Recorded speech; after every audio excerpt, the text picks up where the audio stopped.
आपको ये कहानी बहुत अच्छी लगेगी, खुद भी सुने औरों को भी सुनाए।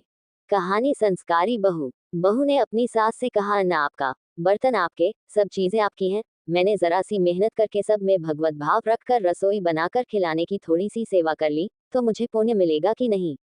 सबको प्रेम से भोजन करा के तृप्त किया तो कितनी खुशी होगी। इसलिए मांझिए आप रसोई मुझे बनाने दें। कुछ मेहनत करूंगी तो स्वास्थ्य भी अच्छा रहेगा। सास ने सोचा कि बहू बात तो ठीक ही कहती है। हम इसे सबसे छोटी समझते हैं, पर इसकी बुद्धि सबसे अच्छी है और बहुत संस्कारी भी है। एक सेठ के 7 बेटे थे। सभी का विवाह हो चुका था। छोटी बहू संस्कारी माता पिता की बेटी थी। बचपन से ही अभिभावकों से अच्छे संस्कार मिलने के कारण उसके रोम रोम में संस्कार बस गया था। ससुराल में घर का सारा काम तो नौकर चाकर करते थे, जेठानियां केवल खाना बनाती थी। उसमें भी खटपट होती रहती थी। छोटी बहू को संस्कार मिले थे कि अपना काम स्वयं करना चाहिए और प्रेम से मिलजुल कर रहना चाहिए। अपना काम स्वयं करने से स्वास्थ्य बढ़िया रहता है। उसने युक्ति खोज निकाली और सुबह जल्दी स्नान करके शुद्ध वस्त्र पहनकर पहले ही रसोई में जा बैठी।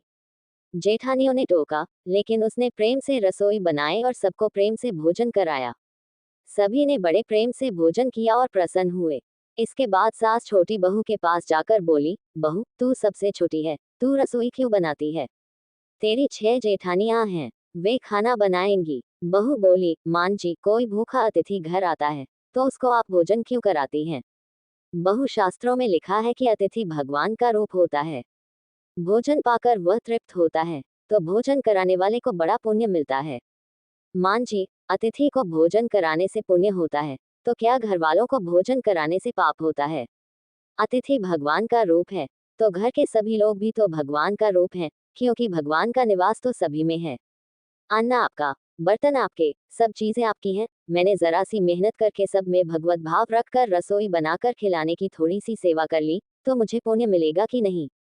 सब प्रेम से भोजन करके तृप्त और प्रसन्न होंगे, तो कितनी खुशी होगी। इसलिए मांझिए आप रसोई मुझे बनाने दें। कुछ मेहनत करूंगी तो स्वास्थ्य भी अच्छा रहेगा। सास ने सोचा कि बहू बात तो ठीक ही कहती है। हम इसे सबसे छोटी समझते हैं, पर इसकी बुद्धि सबसे अच्छी है और बहुत संस्कारी भी है। अगले दिन सास सुबह जल्दी स्नान करके रसोई बनाने बैठ गई। बहुओं ने देखा तो बोली, मां जी आप क्यों कष्ट करती हैं? सास बोली, तुम्हारी उम्र से मेरी उम्र ज्यादा है। मैं जल्दी मर जाऊंगी। मैं अभी पुण्य नहीं करूंगी तो फिर कब करूंगी? बहुएं बोली, मां जी इसमें पुण्य की क्या बात है? ये तो घर का काम है। सास बोली, घर का काम करने से पाप होता है क्या? जब भूखे व्यक्तियों को, साधुओं को भोजन कराने से पुण्य मिलता है, तो क्या घर वालों को भोजन कराने से पाप मिलेगा? सभी में ईश्वर का वास है। सास की बातें सुनकर सभी बहुओं को लगा कि इस बारे में तो उन्होंने कभी सोचा ही नहीं। ये युक्ति बहुत बढ़िया है। अब जो बहू पहले जाग जाती, वही रसोई बनाने लगती। पहले जो भाव था कि तू रसोई बना, बारी बंधी थी। अब मैं बनाऊं, ये भाव पैदा हुआ, तो 8 बारी बंध गई। 2 और बढ़ गए सास और छोटी बहू। काम करने में तू कर, इससे काम बढ़ जाता है और आदमी कम हो जाते हैं।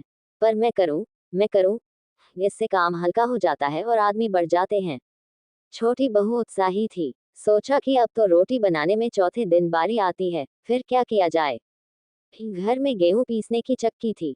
उसने उससे गेहूं पीसना शुरू कर दिया। मशीन की चक्की का आटा गर्म गर्म बोरी में भर देने से जल जाता है। उसकी रोटी स्वादिष्ट नहीं होती। जबकि हाथ से पीसा गया आटा ठंडा और अधिक पौष्टिक होता है तथा उसकी रोटी भी स्वादिष्ट होती है। छोटी बहू ने गेहूं पीसकर उसकी रोटी बनाई, तो सब कहने लगे कि आज तो रोटी का जायका बड़ा विलक्षण है। सास बोली, बहू तू क्यों गेहूं पीसती है? अपने पास पैसों की कमी है क्या? मान जी, हाथ से गेहूं पीसने से व्यायाम हो जाता है और बीमारी भी नहीं होती। दूसरे रसोई बनाने से भी ज्यादा पुण्य गेहूं पीसने से होता है। सास और जेठानियों ने जब सुना, तो उन्हें लगा कि बहू ठीक ही कहती है। उन्होंने अपने अपने पतियों से कहा, घर में चक्की ले आओ, हम सब गेहूं पीसेंगी। रोजाना सभी जेठानियां चक्की में 2 से ढाई सेर गेहूं पीसने लगी। इसके बाद छोटी बहू ने देखा कि घर में जूठे बर्तन मांजने के लिए नौकरानी आती है। अपने जूठे बर्तन खुद साफ करने चाहिए, क्योंकि सब में ईश्वर का वास है, तो कोई दूसरा हमारा जूठा क्यों साफ करे। अगले दिन उसने सब बर्तन मांज दिए। सास बोली, बहू जरा सोचो, बर्तन मांजने से तुम्हारे गहने घिस जाएंगे, कपड़े खराब हो जाएंगे। मान जी, काम जितना छोटा उतना ही उसका महात्म्य ज्यादा। पांडवों के यज्ञ में भगवान श्री कृष्ण ने जूठी पतले उठाने का काम किया था। अगले दिन सास बर्तन मांजने बैठ गई। उन्हें देखकर सभी बहुओं ने बर्तन मांजने शुरू कर दिए। घर में झाड़ू लगाने के लिए नौकर आता था। एक दिन छोटी बहू ने सुबह जल्दी उठकर झाड़ू लगा दी। सास ने पूछा, बहू झाड़ू तुमने लगाई है? मान जी, आप मत पूछिए, आपसे कुछ कहती हूँ तो मेरे हाथ से काम चला जाता है। झाड़ू लगाने का काम तो नौकर का है, तुम क्यों लगाती हो? मान जी, रामायण में आता है कि वन में बड़े बड़े ऋषि मुनि रहते थे। भगवान उनकी कुटिया में न जाकर पहले शबरी की कुटिया में गए थे, क्योंकि शबरी रोज चुपके से झाड़ू लगाती थी, पंपा सरोवर का रास्ता साफ करती थी कि कहीं आते जाते ऋषि मुनियों के पैरों में कंकड़ न चुभ जाएं।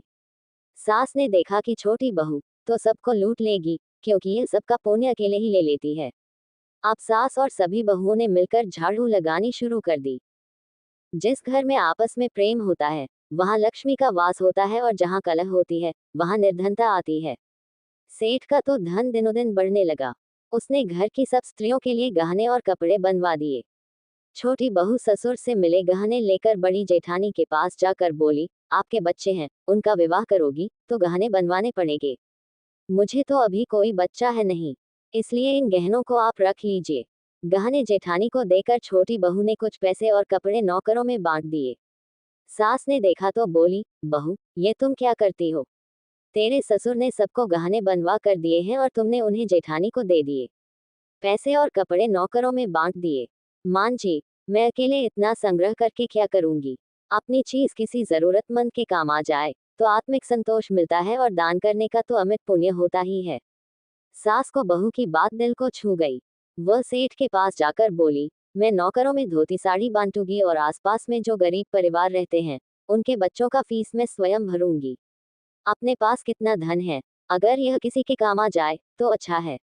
न जाने कब मौत आ जाए, उसके बाद ये सब यही पड़ा रह जाएगा। जितना अपने हाथ से पुण्य कर्म हो जाए अच्छा है। सेठ बहुत प्रसन्न हुआ। पहले वह नौकरों को कुछ देते थे तो सेठानी लड़ पड़ती थी। अब कह रही है कि मैं खुद दूंगी। सास दूसरों को वस्तुएं देने लगी तो ये देखकर बहुएं भी देने लगी। नौकर भी खुश होकर मन लगाकर काम करने लगे और आस पड़ोस में भी खुशहाली छा गई। श्रेष्ठ मनुष्य जो आचरण करता है, दूसरे मनुष्य भी उसी के अनुसार आचरण करते हैं। छोटी बहू ने जो आचरण किया, उससे उसके घर का तो सुधार हुआ ही, साथ में पड़ोस पर भी अच्छा असर पड़ा। उनके घर भी सुधर गए। देने के भाव से आपस में प्रेम भाईचारा बढ़ गया। इस तरह बहू को संस्कार से मिली सूझबूझ ने उसके घर के साथ साथ अनेक घरों को खुशहाल कर दिया। मेरे चैनल को प्लीज लाइक और सब्सक्राइब करें।